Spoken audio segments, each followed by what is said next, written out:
If your self-critical voice is all of a sudden saying, well, how am I going to do that? Yeah. What is the work that no one sees that gets you past that and to the confident place? Sort of crawling around in the fetal position on your bathroom floor, kind of going, why do I think I have the temerity? Yeah, I don't know. Each process is slightly different, but. Is there something, though, that's recognizable every time where you go, that the time is going to come where I'm going to have lost the plot for a while? With a theatre production, there's always a moment just before the very first public performance where you think, what the heck? Why? Never do this again. Never find yourself in this position again, because this is horrible. That moment just before you kind of do it for the first time, when it just feels impossible. What do you think that is? It's quite sensible, really, because it is, I mean, why? It's like jumping out of a plane, That sense that you will step out and you will remember a sequence of things that, yes, you've rehearsed them, but you've never done that in a room full of people who are all staring at you. Not only staring at you, but wanting to get something from it, expecting to be impressed or entertained or...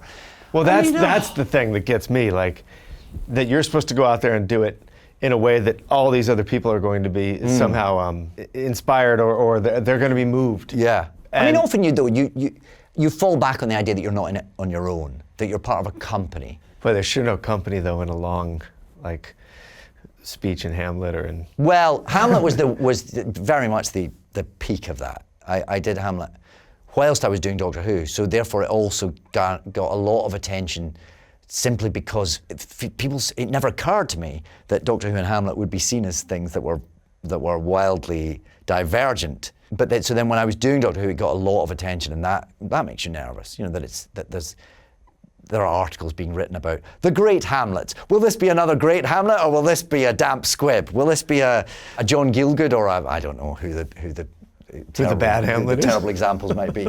But when you start inadvertently coming across articles like that, you kind of go, oh, holy shit. Okay, this is quite scary now. And then, again, just because of the peculiar attention that Doctor Who gets, not to do with me, to do with the role I was in the middle of at the time, for the very first public performance of Hamlet, for which I was already quite nervous, because it was quite a big deal. I was playing Hamlet at the Royal Shakespeare Company. That was something, that felt like a life moment. I was already kind of, dry-mouthed at the prospect. Yeah.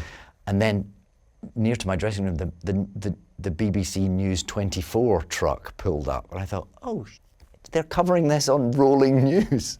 They're actually here to kind of go, so, did he mess it up?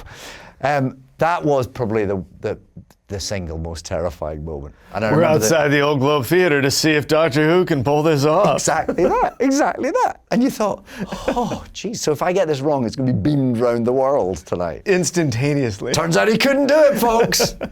A sonic screwdriver couldn't save him this time. So that was a tricky moment. I remember that the Royal Shakespeare Company had a wonderful voice expert called Lynn Darnley, who I'd known for years because she's the mother of a friend of ours by chance. And Lynn was so helpful through that whole process. And she came in to see how I was before the first performance. And I was actually in the fetal position on the floor of my dressing room. And but for Lynn Darnley kind of talking me down off the ledge of the building that night, I may never have managed to get on stage as Hamlet. So Lynn, she knows, but very few other people know that she absolutely saved me that night. No kidding. Yeah. Hey folks, thanks for watching. If you like what you just saw, then why not subscribe? Click right here for lots more off camera. And if you want to see the hour-long version of these conversations, I'm going to give you the secret link. Here it is, offcamera.com. Check it out.